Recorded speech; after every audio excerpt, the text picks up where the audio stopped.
যাবো হ্যাঁ যাই মাঝে মাঝে দিয়ে মজার লোকটা মাঝে মজার মাথার আগে একটু জাস্ট এক্সাইটমেন্ট নিয়ে দিই। হ্যাঁ হ্যাঁ আপু অস্কারের প্রথম চলচ্চিত্র, অস্কারের জন্য নমিনেটেড, খুবই দেখলাম আবেগপ্রবণ হয়ে গিয়েছিলেন, নাম ভূমিকায় অভিনয় করেছেন, প্রথম অভিজ্ঞতা যে একটু জানতে চাই সব কিছু মিলিয়ে। একদম যেটা বলছেন যে একদমই মানে অপ্রত্যাশিত এত ভালো ভালো ছবি আসলে আমাদের সাথে জমা পড়েছে। আমার তো আসলে একদমই আমি নতুন এই পুরো পৃথিবীটাতে, অভিনয় পৃথিবী, ফিল্মের পৃথিবী, এবং আমার কাছে আমি কখনো এটা এই অভিজ্ঞতা কখনো হয়নি।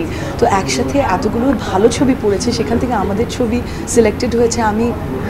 আমি একদমই বিশ্বাস করতে পারছি না। অসম্ভব আনন্দ হচ্ছে, অসম্ভব আনন্দ। বাড়ির নাম শাহানা, একদম আমাদের মাটির গল্প, বলবো যে ঘরের গল্প। একদম যখন আসলে এই ধরনের স্ক্রিপ্টে কাজ করেছিলেন চলচ্চিত্র হিসেবে, তখন প্রত্যাশা ছিল আসলে এই ধরনের, এর আগেও আমরা দেখেছি বিশ্বের বিভিন্ন ফেস্টিভ্যাল থেকে খুব প্রশংসা কুড়িয়ে এসেছে বাড়ির নাম শাহানা, শেষ পর্যন্ত অস্কারে আসলে এই প্রত্যাশাটা ছিল কিনা? একটা বিশ্বাস ছিল যে অস্কার পর্যন্ত আসলে জানি না, কিন্তু একটা বিশ্বাস ছিল যে যেহেতু আমরা সাধারণ মানুষের গল্পই বলছি, এবং যে গল্পগুলো বলছি সেই গল্পগুলো হয় না যে আমরা সাধারণ মানুষ নানা রকম স্বপ্ন দেখি, সেই স্বপ্নগুলোকে অর্জন করবার যে যাত্রা, সেই যাত্রার গল্প। তো একটা বিশ্বাস ছিল যে মানুষ তাদের নিজেদের প্রতিচ্ছবি বড় পর্দায় কেন দেখতে চাইবে না।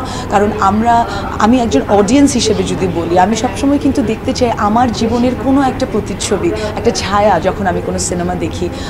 তো আমরা চেষ্টা করেছি, আমরা ওই গল্পগুলো বলেছি। তো একটা বিশ্বাস ছিল যে মানুষের কাছে তো যাবে, মানুষের কাছ পর্যন্ত পৌঁছাবে। এটা একদমই, এটা আসলে টোটালি মানে প্রত্যাশার বাইরে, কমপ্লিটলি আনএক্সপেক্টেড।